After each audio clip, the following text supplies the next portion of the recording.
feeling the Sad Apple Fitness part or the part where you're Moana? What does that have to do with lifting? I haven't even gotten to the seed blaster yet. Okay, I'll just slap the footage up. I'll just upload it with minimal editing. Good. Yo, Pierre, you wanna come out here?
Man, I hope I can hit my first PR total since 2015.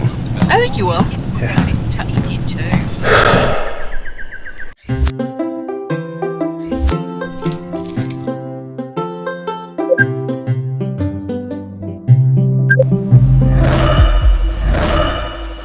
What's up guys, it's Johnny Candido of Candido Training HQ. Recently I turned 27 years old, and it's kind of funny because it's almost symbolic of where I'm at in my training, where now it's no longer about being patient, about building for something way in the future. Yeah, the time is now. Now this next meet, the goal is to hit a PR. In 2015, I was ranked top 10 in the deadlift. That's when I attempted the junior world record. But then fast forward to 2016, I didn't really post about it. They actually deadlifted 4 times body weight in the USAPL, and that was the American Open record. So it's only in 2017 where then everything crumbled. And then in 2018, as you just saw there, that was at the very end of 2018, I got back into that top 10 position. So that makes me feel very good about my odds now to get back into the top 5 since I'm in exactly the same position ranking-wise that I was in 2015. Now to be totally transparent with you guys, my ultimate goal is to be top 3 in the deadlift this year. And eventually I want to have the biggest deadlift for my weight class in the United States.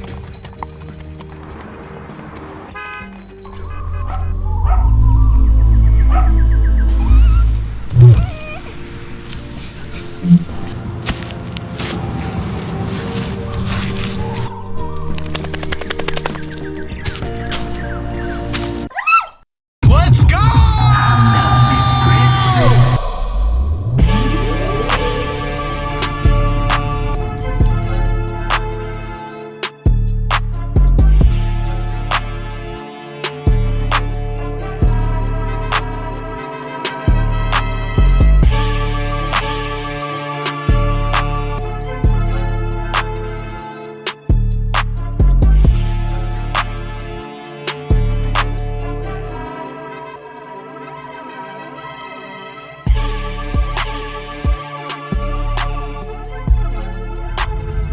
Can't fight change, can't fight gravity.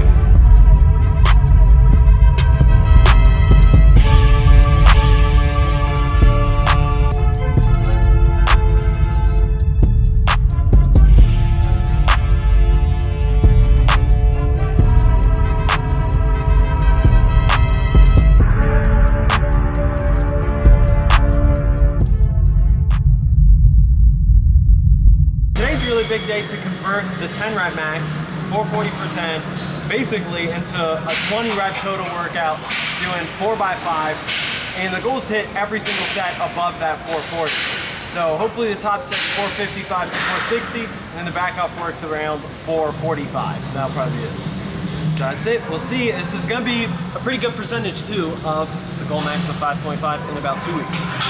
Like literally the only change I've made in my squat probably in the past like 6 months, if not a year, is just an arrow grip.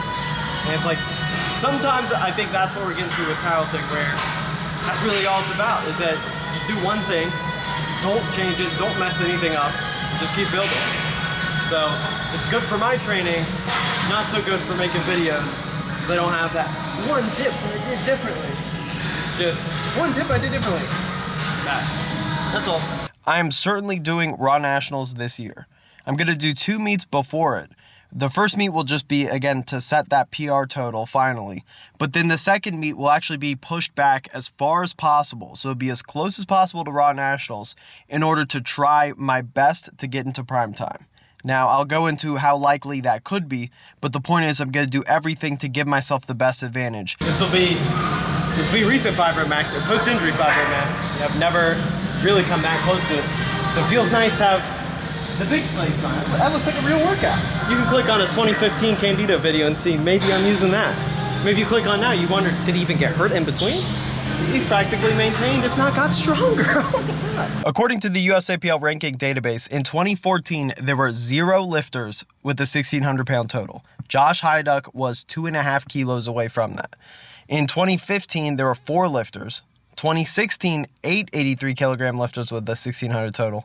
2017, it went up to 14, and then 2018, it was 18 lifters. Also, on top of this, Vernon Williams, who I coach, who's at the top of that deadlift list, he totaled 1597, and he just made it. I believe he was the very last person to make primetime last year.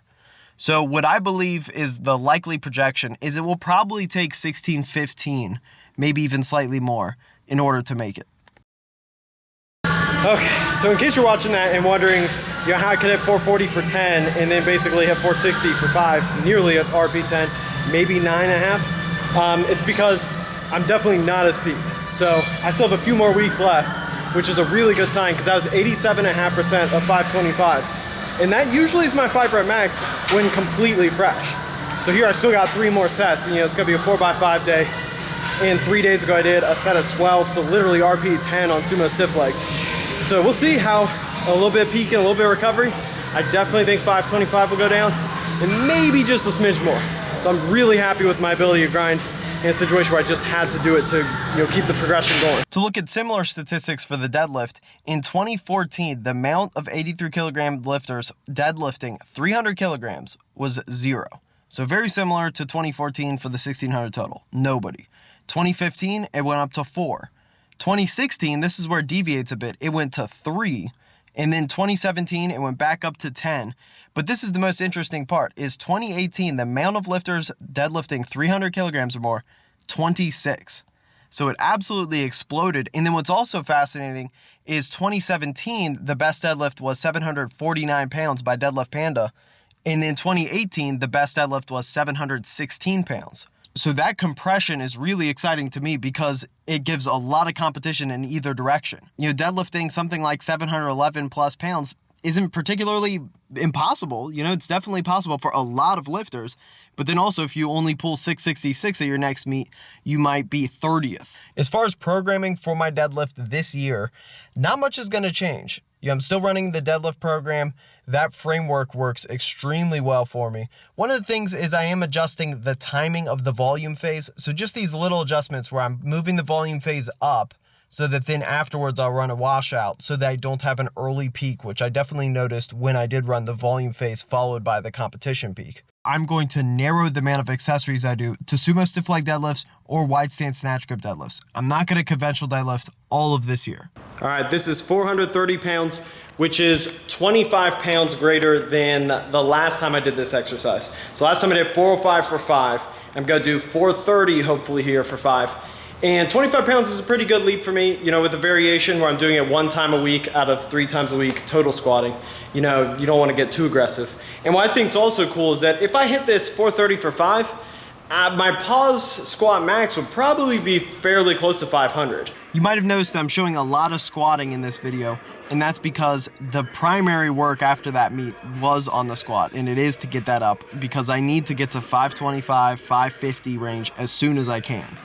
And also what I've done in that time period where you saw that 585 deadlift move a little bit slowly, that was because the volume was so low, it's basically at the minimum dosage. That's the intent, so that then when I bump that up, then it shoots up. But the squat, it doesn't respond that way. You gotta push that basically year round. I think that's the biggest lesson you can learn from lifters today. Now, one change for me specifically I've been doing lately is on the day where I test for the variation, which is usually 4 weeks in, now I'm adding a back off 3x3, usually with the same load that I use the variation on, but with the competition squat. So obviously it should be easier. I'm doing this because I've noticed that when I do the 1x5 or 1x10, even if I'm squatting 3 days a week, if that's all I do and then I leave, I do notice that I kind of have an early peak where the next session I'm really ready to go because of the lower cumulative volume. So I'm delaying that just a little bit, just getting enough to get in that 12 to 15 rep range. I find that's really good at maintaining. And then anything under 12 to 15, really anything under 15 for me starts the peak. To get back to the idea of pushing the squat year round in terms of loading specifically, not in terms of volume, not in terms of variations or anything that deviates far off from competition singles at 90+%. That is something that it was never intuitive to me. It was always intuitive to me to build up, then convert. Those off seasons that look good on paper, and even people saying, oh yeah, you should take a long off season to do a lot of variation or to give yourself time to recover. A lot of times that's just bullshit. That's just not true, in my opinion. And I actually think a lot of times you tend to get hurt less when you actually adapt to loading frequently and have less dramatic changes between phases. And I think getting rid of that error and really turning the long term into frequent middle to short term runs is actually more important. Find something you like, I'll put it on this tab. I wouldn't go that far.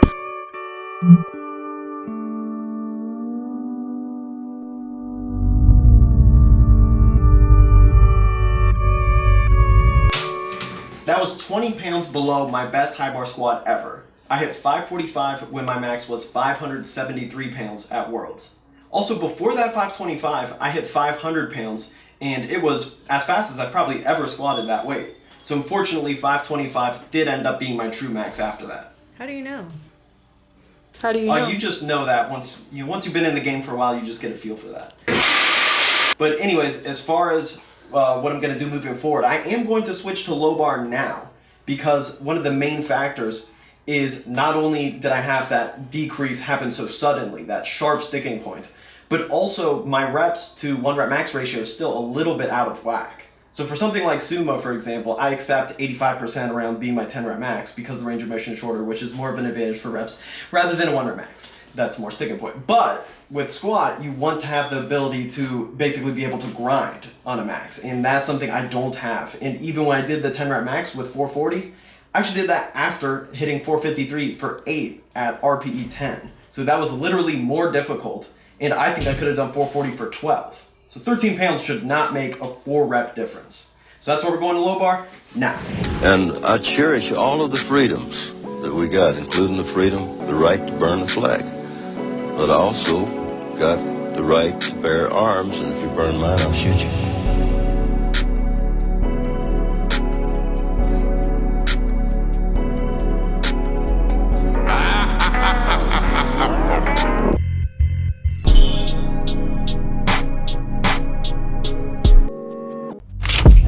You're worth 10 of them. Make up your mind, John. Oh hey, I noticed your ad blocker's turned on. It's no big deal, but could you just do me a really quick favor and just disable that? And yeah, hit that refresh button really quickly. Thank you.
Brady in the shot? Yeah.